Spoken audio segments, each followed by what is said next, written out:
Oke, halo guys, selamat datang kembali di channel Solo Player Boruto. Ini adalah lanjutan dari episode spesial part ke-8. Di episode spesial part ke-8 sebelumnya itu, Boruto sempat bertemu dengan pangeran kerajaan Azarin, yaitu Kaseki Otsutsuki. Ketika Boruto ingin berniat untuk melawan Kaseki, Sarada terpengaruh mencoba untuk melawan Boruto. Singkat cerita, ketika Boruto terkena Chidori Sarada, Boruto pun akhirnya mengungkapkan perasaannya kepada Sarada. Pada saat itu juga, Sarada pun sempat terdiam dan terkejut. Apa yang akan terjadi ke depannya?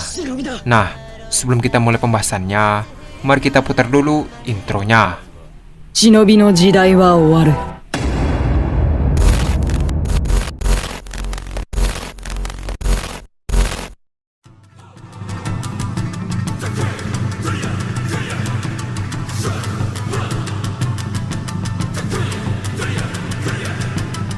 Adegan dimulai dengan Sarada yang mengaktifkan Mangekyo Sharingan.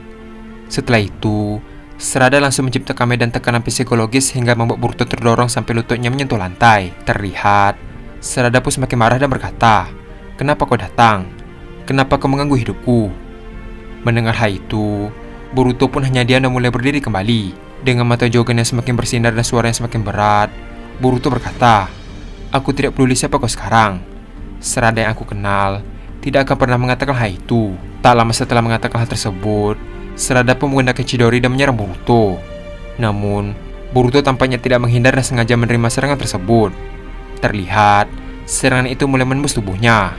Meskipun tubuhnya mulai berdarah, Boruto tetap tidak melawan. Sarada yang melihat itu berkata, "Kenapa kau tidak menghindar?" Boruto membalas, "Aku datang bukan untuk bertarung, tapi karena aku peduli."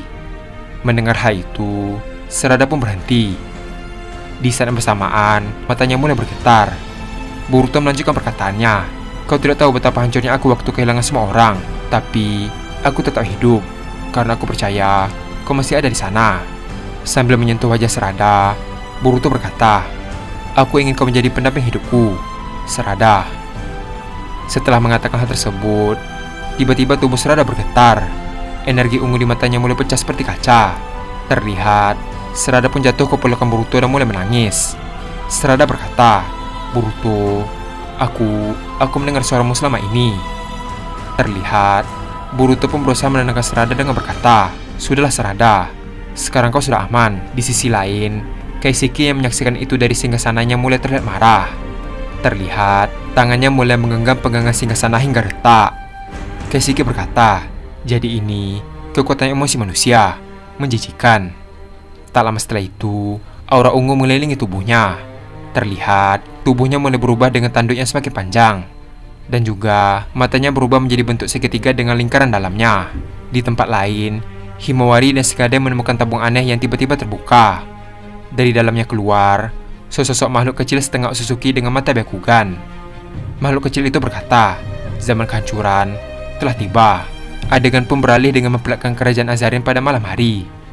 Terlihat, Sarada dan Boruto berdiri di balkon istana dan melihat angin ungu dengan tatapan serius. Boruto berkata dalam hati, "Aku tak akan membiarkan siapapun mengambil Sarada." Tapi, sepertinya Kaseki masih menyembunyikan kekuatan aslinya. Di sisi lain, Sarada pun tersenyum ke arah Boruto dan berkata, "Kalau kau benar-benar serius soal janji itu, aku akan menerimanya untuk menjadi pendampingmu suatu saat nanti." Mendengar perkataan Sarada, Boruto pun sempat terdiam lalu tersenyum. Tak lama setelah itu, Kaseki muncul dari bayang-bayang pilar dan aura ilahi menyelimuti tubuhnya. Dengan wajah marah, Kaseki berkata, "Kalian terlalu lancang." Mendengar hal itu, Boruto membalas, "Apa aku tidak salah dengar? Justru kau sendiri yang melakukannya." Kaseki melanjutkan perkataannya, "Kau tidak tahu siapa yang aku tantang. Otsutsuki Boruto. Aku bukan sekedar pangeran. Aku adalah salah satu dari Dewa Otsutsuki, pewaris langsung dari penguasa alam Shinjutsu." Di sisi lain, Sarada pun terkejut setelah mengetahui bahwa Kaseki adalah Dewa Otsutsuki. Adegan pun beralih ke dimensi tempat Kawaki berada. Terlihat, Kawaki berdiri di atas tebing dan melihat langit. Sedangkan Inojin duduk di belakangnya bersama Ruka yang masih terlihat kelelahan. Tiba-tiba, tangan kiri Kawaki bergetar. Segel karma Kawaki mulai beresonansi. Melihat hal tersebut, Kawaki pun terkejut dan berkata, "Karmaku beresonansi."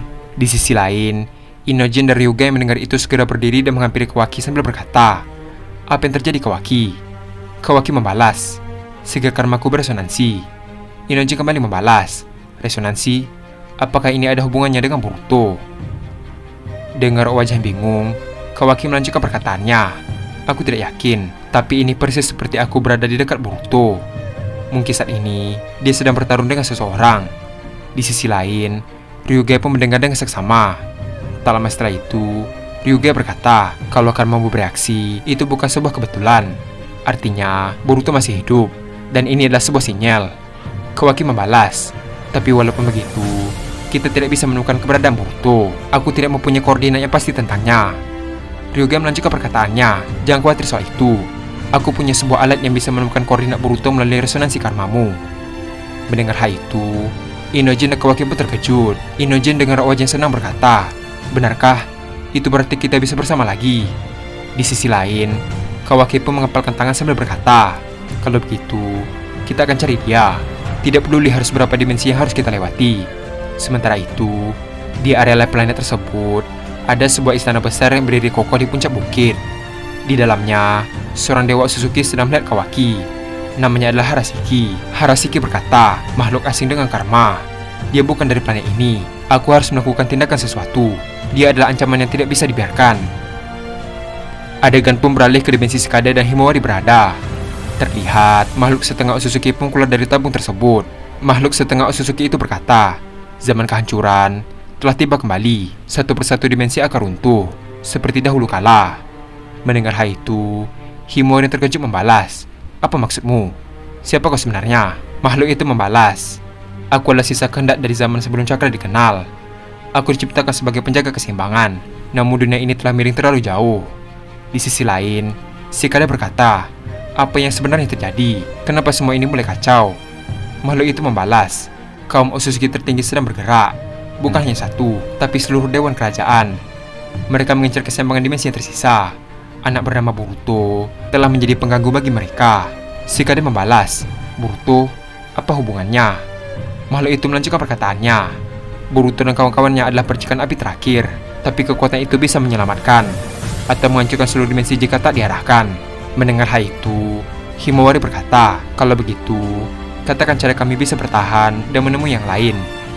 Makhluk itu membalas, aku bisa membuka gerbang dimensi lain, tapi itu hanya untuk sementara dan membutuhkan energi cakra murni. Kalian harus membuat pilihan siapa yang akan menyeberang. Dengar hal itu, Himawari pun tampak berpikir keras. Tak lama setelah itu juga, Skada pun menyuruh Himawari pergi untuk menemui Boruto dan yang lain sementara dirinya akan tinggal di sini. Skada berkata, pergilah Himawari, hanya kau satu-satunya yang bisa membantu Boruto. Aku akan tinggal di sini untuk sementara.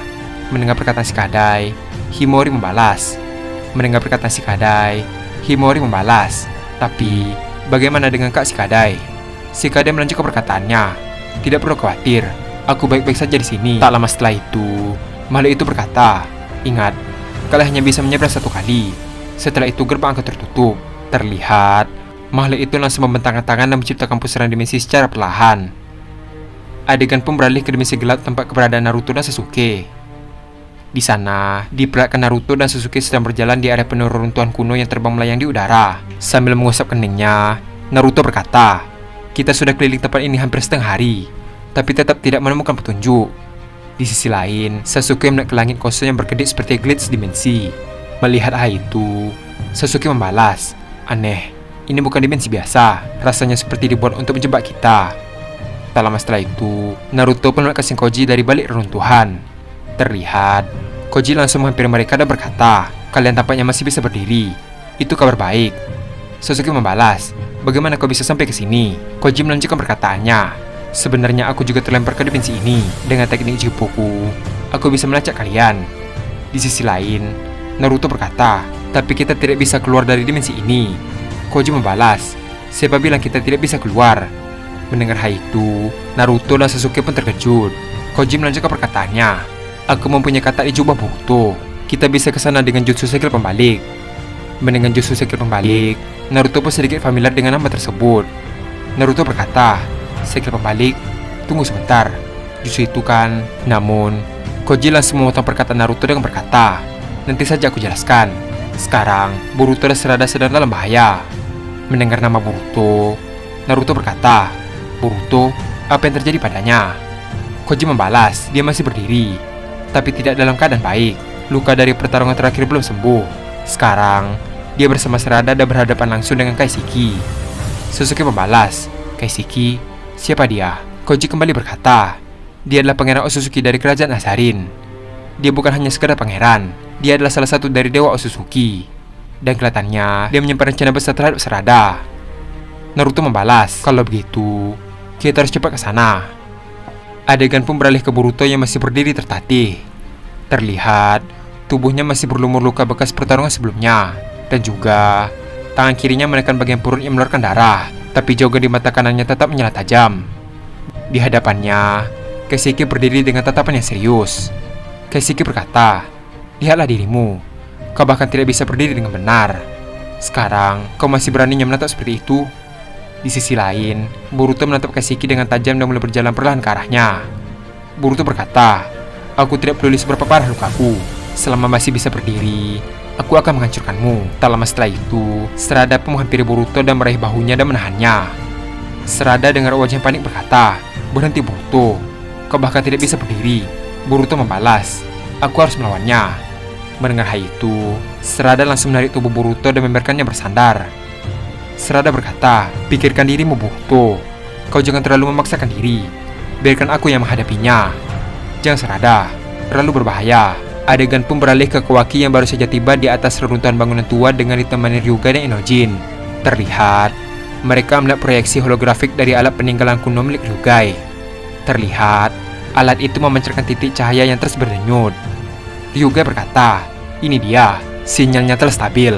Koordinat Boruto sudah bisa dilacak. Melihat hal itu, Kawaki pun berkata, tunggu aku saudaraku. Aku akan membantumu. Dan adegan pun habis sampai di sini. Setelah semua kekacauan telah terjadi, dengan dari berbagai sudut pandang, akhirnya mereka menemukan celah untuk menemui Boruto. Di satu sisi, Boruto sedang dalam posisi yang tidak diuntungkan. Apa yang akan terjadi ke depannya? Apakah Sarada akan melawan Kaiseki? Nah, untuk mengetahui jawaban tersebut, kita akan lanjutkan kembali pada episode spesial part ke-10. Terima kasih telah menonton video ini sampai habis dan sampai jumpa pada video berikutnya.